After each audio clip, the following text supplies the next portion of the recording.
నెహ్రూకి వ్యతిరేకం వాళ్ళందరూ మాకు అనుకూలం అన్నట్టుగా ఇస్తున్నారు క్యాంపెయిన్. అది నిజం కాదు. అదే అందుకే ఫస్ట్ వచ్చింది ఏ campaign, misinformation and disinformation. India first వచ్చింది. అన్నీ కేవలం పచ్చి కళ్ళు. మనకి ఇంతకుముందు చందమామలో వచ్చేది బేతాళ కథలు, ఆకన్నా కేవలం కల్పితం అని రాసి ఉండేది ఇలా బ్రాకెట్లో. అలాగే వీళ్ళు పెట్టేవన్నీ కేవలం కల్పితం.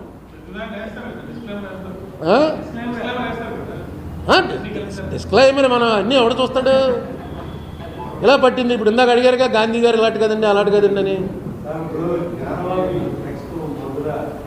ఏమండి వరుస పెట్టి ఇప్పుడు మన రాజమండ్రి పెద్ద మసీద్ దగ్గర వేణుగోపాల స్వామి గుడి ఉంది. వాళ్ళు ఇంకా ఆధారాలు ఎతకాలి. మీరు బయట వెళ్ళి చూడండి, 2 ద్వారపాలకులు ఉంటారు. తీలేదు ద్వారపాలకుల్ని, అలా ఉంచేశారు. గుడికే ఉంటారు ద్వారపాలకులు, ఉంచేశారు అలాగా. ఎందుకంటే ఇక్కడ రాదా గొడవ.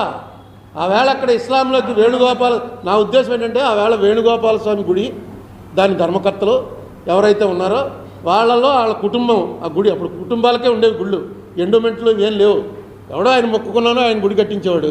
ఆ గుడికి సంబంధించిన కుటుంబంలో 10 మంది ఉన్నారు. 10 మందిలో 4 ఇస్లాం తీసుకున్నారు. తీసుకున్న తర్వాత ఏం చేద్దామంటే మేము ఇక్కడ పక్కన మసీదు కట్టుకుంటాం అన్నారు. ఇవన్నీ రక్తపాతంతో ఏర్పడినవి కాదు, ఒక డివిజను. అలాగే ఇప్పుడు క్రిస్టియన్స్ ఉన్నారు. ఈవేళ క్రిస్టియన్స్ మొత్తం మనకు తెలిసిన వాళ్ళందరూ క్రిస్టియన్స్ అయిపోతున్నారు. ఏంటంటే నవ్వుతాడు. ఏంటి తప్పేంటి? అతనికి ఏదో నమ్మకం కుదిరింది. దేవుడు అనేది ఒక విశ్వాసం, ఒక నమ్మకం. అతనికి ఏదో నమ్మకం కుదిరింది. అందరూ క్రిస్టియన్స్ అయిపోతున్నారండి, అందరూ క్రిస్టియన్స్ అయిపోతున్నారండి. యూనిఫామ్ సివిల్ కోడ్ అది బ్లండరు. అది ఇప్పుడు ఇగో కాశ్మీర్ లాగే ఉంటుంది. కాశ్మీర్ 370 తీసే ఉన్నారు. 370 ఎప్పుడో పోయింది, చెప్పలేదు మనం. ఒక్కొక్కటి తీసేసుకుంటూ వచ్చారు. ఏ రోజునైతే సుప్రీంకోర్టు పర్వ్యూలో కాశ్మీర్ వచ్చేసిందో ఆ రోజునే పోయింది అది. కానీ చెప్పలేదు. అక్కడ వాళ్ళు కూడా పరిపాలకులతో మాట్లాడుకున్నారు, ఇగో బాబు ఇది తీసేస్తున్నాం అని. ఈవేళ 370 అన్నది తీసేసాం. ఈవేళకి కూడా 4 జిల్లాల్లో వాట్సాప్ కానీ వైఫై కానీ లేవు. 4 జిల్లాల్లో ఇంటికో ఒక మిలిటరీ వాడు ఉన్నాడు. ఆ 4 జిల్లాల వైపు వాడు వెళ్ళడానికి లేదు. పూర్వం మామూలుగా పాకిస్తాన్ ఆక్యుపైడ్ కాశ్మీర్కి ఇక్కడికి ఏముండేది కాదు. అటే వెళ్ళేవాడు, ఇటే వస్తూ ఉండేవాడు. ఏదండి జై శ్రీరామ్ అందరికీ ఉపయోగపడుతుంది. వీళ్ళు ఈవేళ మొదలెట్టారు కానీ మేము ఎప్పుడో చిన్నప్పటి నుంచి చెప్తున్నాం. శ్రీరామనవమి వచ్చిన తర్వాత జై శ్రీరామ్ అన్నాం. అసలు మనలో చాలామంది లీడర్స్ శ్రీరామనవమిలోనే పుడతారు. ఎందుకంటే శ్రీరామనవమి టైంలో పందిర్లేసి అదే ఓ లీడర్షిప్ క్వాలిటీ, నలుగురి దగ్గర డబ్బులు కలెక్ట్ చేసి.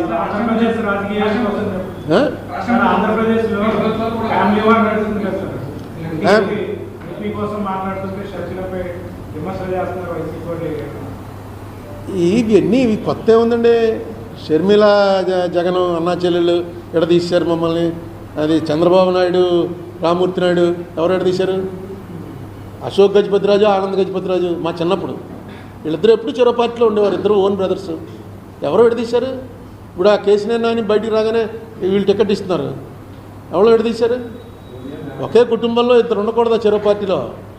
అంటే ఇప్పుడు ఏంటంటే వాట్సాప్ యూనివర్సిటీలో ఇంకా వాళ్ళు ఇష్టం ఏదో రీసెర్చ్ మెటీరియల్ అంతా పెట్టేస్తుంటారు. ఎక్కడా లేని షర్మిల అన్న మనిషి కాంగ్రెస్లో చేరటం న్యాచురల్గా జరిగింది. ఎందుకంటే ఆవిడకి అది న్యాచురల్ కోర్సు.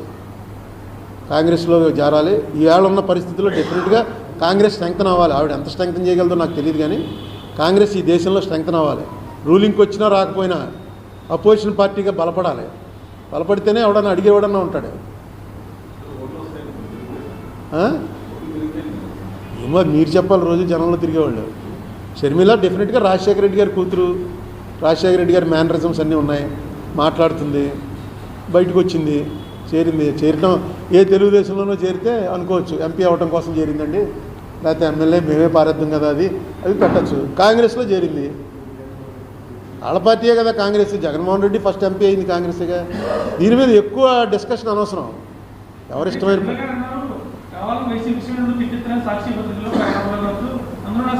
ఆవిడికి మీ ద్వారా నా సలహా ఏంటంటే వాట్సాప్ యూనివర్సిటీలోకి అసలు వెళ్ళకండి.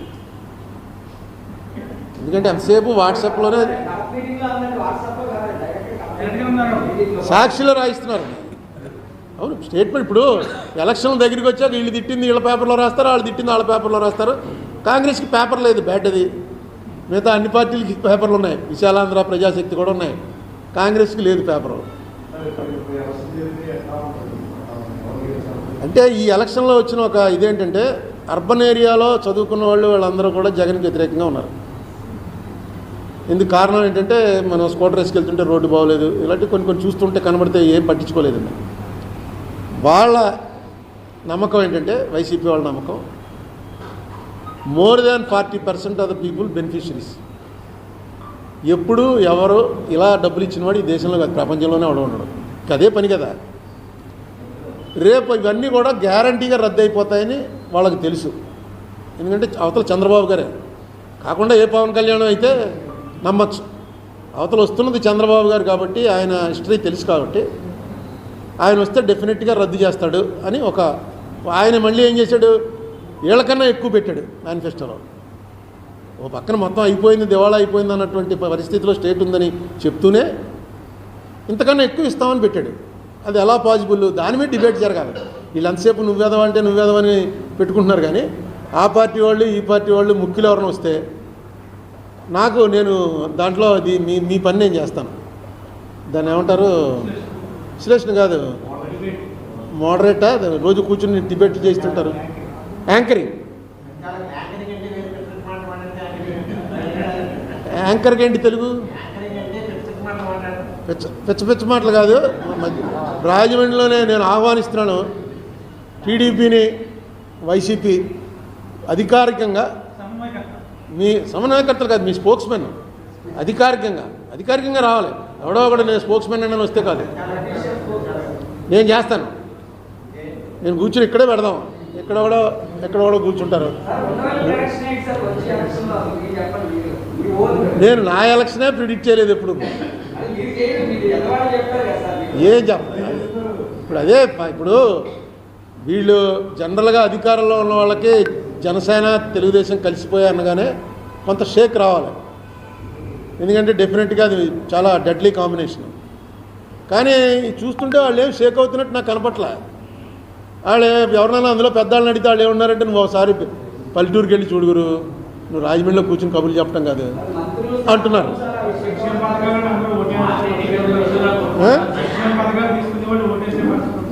అని వాళ్ళు నమ్ముతున్నారు. అదే ఇప్పుడు జగన్మోహన్ రెడ్డి ఎన్ని రకాల తప్పులు చేయాలో అన్ని రకాల తప్పులు చేసుకుంటూ పోతున్నాడు. ఈ సీట్లు మార్చడం ఇది ఆఖరిలో చెప్తారు, సీటు మార్చేసేవారు అని. వాడు ఏడ్చేలోపు నోటిఫికేషన్ వచ్చేస్తుంది, నామినేషన్లు వేసేస్తారు. ఇప్పుడు 2 నెలల ముందే మొన్న అయితే ఒక ఎమ్మెల్యేకి ఆవిడ ఎమ్మెల్సీకి ఓటేయడానికి వెళ్తుంటే పిలిచి చెప్పేట, అమ్మా నీకు టికెట్ లేదని. ఆవిడ వెళ్ళి వ్యతిరేకంగా ఓటేసింది. MLC vote ఓడిపోయారుగా. ఆ విజయవాడ అమ్మాయి నెగ్గింది, తెలుగుదేశం అమ్మాయి నెగ్గింది. ఉండవల్లి శ్రీదేవ అదే ఎవరో అదే ఆ ఓటు ఎవరైనా ఓటేసి వచ్చాక చెప్తే అర్థం ఉంది. అలాగే ఇప్పుడు చాలా సీట్లు మీకు సీట్లు లేవని చెప్పేశారు. వీళ్ళందరూ రేపు ఏం చేస్తారు? రాజ్యసభ ఎలక్షన్లో ఇంకోటి ఉంది. రాజ్యసభ ఎలక్షన్ సీక్రెట్ పోల్ కాదు, చూపించేయాలి. అక్కడ ఓటు వాళ్ళు ఎవరైతే పార్టీ ఏజెంట్ అక్కడ నిలబడి ఉంటాడో ఆ పార్టీ ఏజెంట్కి చూపించాలి. అంతవరకే ఉంది. పార్టీ ఏజెంట్కి చూపించి వేరే పార్టీకి వేసారనుకో ఏం చేయాలి అన్నది ఎక్కడా లేదు. ఇప్పుడు డెసిషన్ ఏం తీసుకుంటారో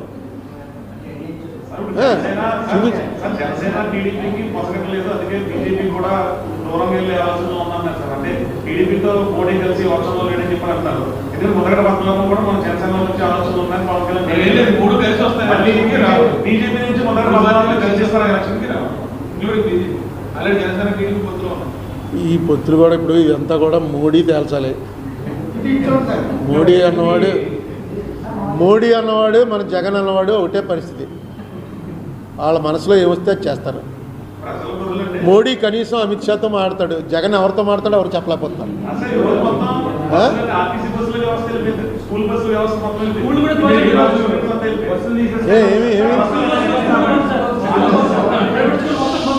ఏంటి ఎందుకని మీటింగ్ తీసిపోయారనే మీటింగ్ తీసిపోయారా?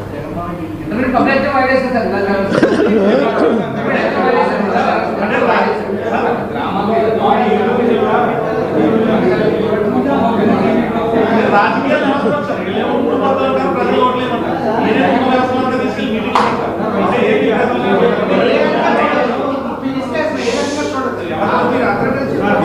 దేన్ని అయ్యే రీసౌండ్ 1 by 1 అడగండి.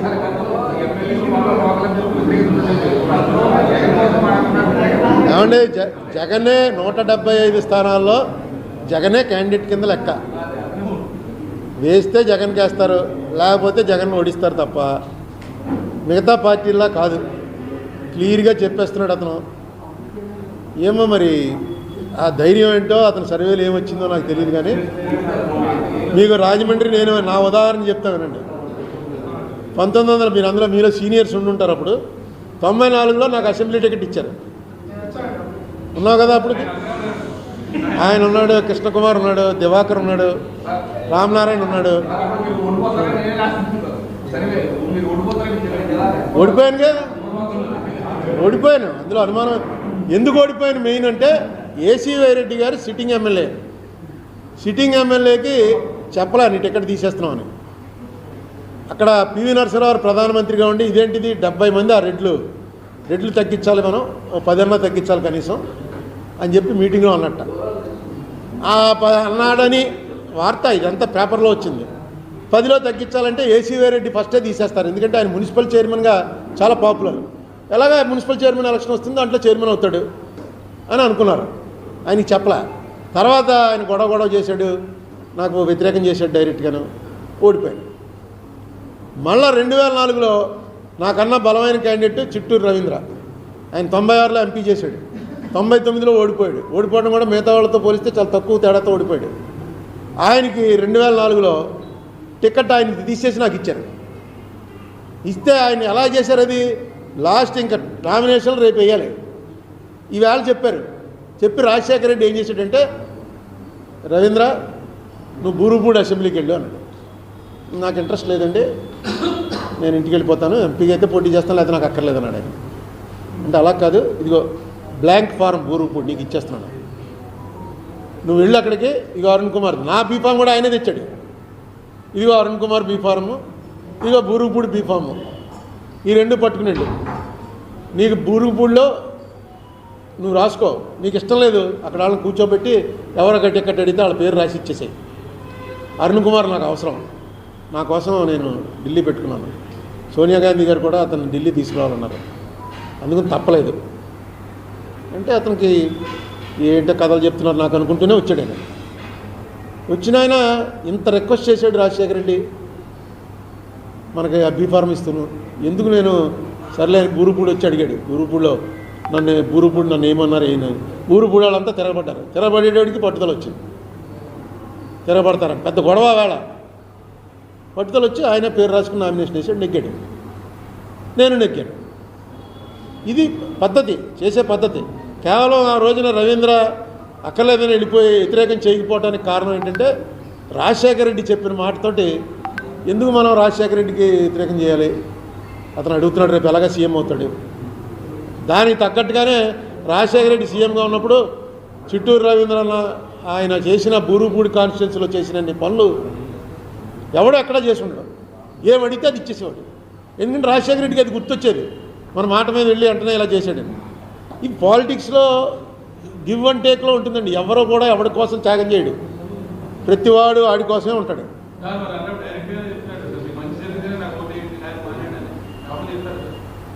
మంచి ఇంకా చెప్తాడు, చూస్తే ముందు ఇంకా చెప్తాడు.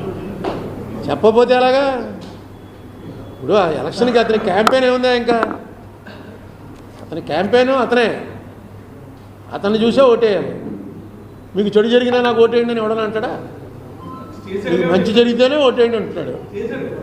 అదే ఆ మంచి వాళ్ళు ఎంతవరకు తీసుకున్నారో, ఇప్పుడు బెనిఫిషరీస్ ఎంతవరకు దానికి వెనక్కి ఓటేయడానికి సిద్ధంగా ఉన్నారు అన్న దాని మీద ఉంటుంది.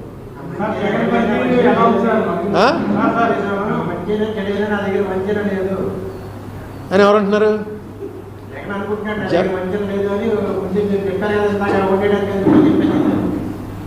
ఇవన్నీ ఎవడికెక్కుతాయి, నువ్వు చెప్తేదాకా నాకు పట్టట్లేదు.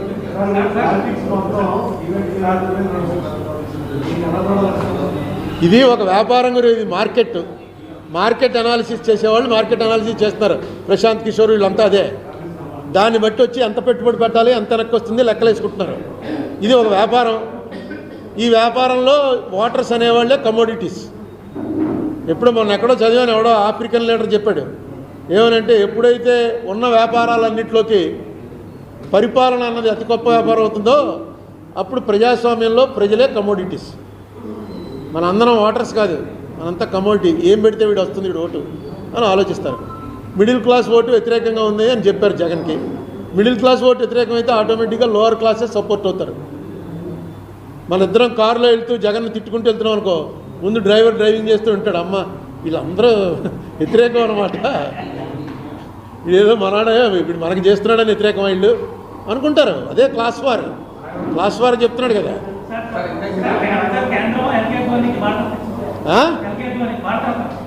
ఇచ్చిందా? ఇప్పుడే అనౌన్స్ చేశారా? ఎలా చూస్తాం? ఎల్కేఎఫ్ ధోనికి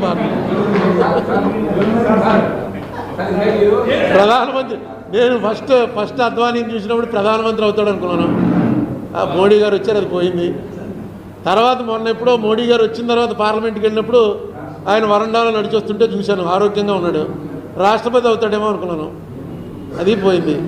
ఇప్పుడు భారతరత్న ఇచ్చారు. భారతరత్న అంటే టోల్ గేట్లో టోల్ కట్టక్కర్లేదు.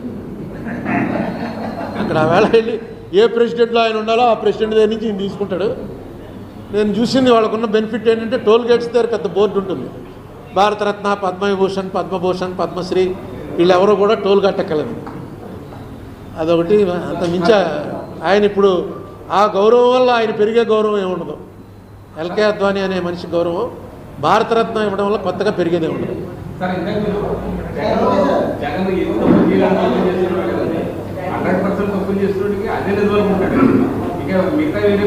అంటే నీకు ఎంత పర్సెంట్ తప్పు చేశాడు అన్నది రిజల్ట్ రోజున తెలుస్తుంది మనకి. ఎందుకంటే వీళ్ళు ఇప్పుడు వేకర్ సెక్షన్స్ వాళ్ళు బయటకు వచ్చి చెప్పలేదు. మిడిల్ క్లాసు బయట బహిరంగంగా తిడతాం. వేకర్ సెక్షన్స్ వాడు చెప్పలేడు, వింటూ ఉంటాడు. గ్రామంలో ఓటు వేయము అని చెప్పేస్తున్నారంటే ఓటు వేయరు, అందులో అనుమానం ఉంది. లాస్ట్కి వచ్చిన తర్వాత ఏమవుతుందన్నది మీకు చెప్పలేం. కానీ నాకేమనిపిస్తుంది అంటే, డెఫినెట్గా ఒక 40% ఓటు జగన్కి, 40% చంద్రబాబు నాయుడికి నిక్కంగా ఉన్నాయి, నిక్కచ్చిగా పడిపోతాయి. మిగతా 20%లో పవన్ కళ్యాణ్ కలవటం వల్ల ఎంత వస్తుంది, ఇది ఈ రిజల్ట్ అల్టిమేట్గా ప్రభావం చూపించేది. అది పవన్ కళ్యాణ్ ఇంతకుముందు 6% వచ్చింది, అంతకన్నా పెరుగుతుందని అనుకుంటున్నాను. పెరిగేది 11% అయిందనుకోండి, వాళ్ళే గెలుస్తారు. 8% దగ్గర అయిపోయింది అనుకోండి, అతను గెలుస్తారు.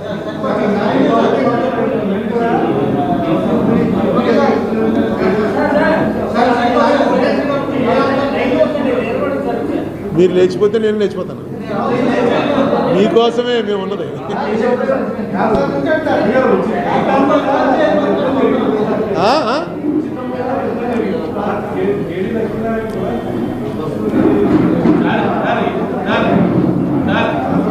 ఫ్రీ అంటున్నాడు.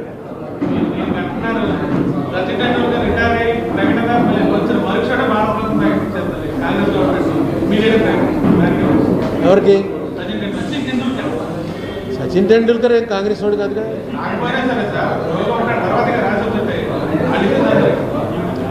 ఇప్పుడు ఏదో ఆ ఫీల్డ్లో భారతరత్న ఇవ్వాలని అనుకున్నారు, ఇచ్చుంటారు. అద్వానీ అలా కాదు, ప్రధాని అవ్వాల్సిన వాడు. అద్వానీకిను సచిన్ టెండూల్కర్కి పోలికేట్ చెప్పు. సచిన్ టెండూల్కర్, అద్వానీ అనే మనిషి అసలు ఈ రామాలయం అనేది కట్టిందే అద్వానీ. ఆవేళ అద్వానీ లేకపోతే ఏం లేదు. వాజ్పేయి వ్యతిరేకం. అక్కడికి వెళ్ళి రామాలయం కడతాం, అన్ని మసీదులు పడగొడతాం, ఇవన్నీ అతనికి ఇష్టం లేదు. అటువంటిది అద్వానీ అన్నవాడు పట్టుకున్నాడు, ఇది తట్టుకుంటేనే మన ఎలక్షన్ ఎక్కుతామని. ఆ మనిషి ఈవేళ భారతరత్న తీసుకోవడానికి వెళ్ళడానికి ఆయన ఆరోగ్యం బాగున్నప్పుడు తీసుకెళ్ళి స్పెషల్ ఫ్లైట్లో అయోధ్య తీసుకెళ్ళారా? ఇంతకన్నా అవమానం ఉంటుందా? అద్వానీ గారు నాకేం ఫ్రెండ్ కాదు, కానీ మాకు గౌరవం. మేము పార్లమెంట్లో ఆయన లేచి మాట్లాడుతుంటే నేను రోజు గొడవ చేస్తే డైరెక్ట్గా సోనియా గాంధీ గారు చెప్పారు కూర్చోని. తర్వాత బయటకు వచ్చాక చెప్పింది ఆవిడ నాకు, వాజ్పేయి, అద్వానీ, చంద్రశేఖర్ 4-5 పేర్లు చెప్పి వీళ్ళు మాట్లాడుతుంటే నువ్వు అసలు ఎవ్వరూ గొడవ చేయకూడదు మన వాళ్ళు. నేను చెప్పమన్నాను, విప్పుకి నీకు చెప్పలేదా? లేదండి, నాకు తెలియదు, మామూలుగా తెలంగాణ గురించి మాట్లాడుతున్నాడని నచ్చాను. కానీ తెలంగాణ ఎందుకు ఇవ్వట్లేదు మీరు అని అడుగుతున్నాడు. అతనే ఫస్ట్ ఇవ్వను అని చెప్పి లెటర్ రాశాడు ఆలే నరేంద్రకి.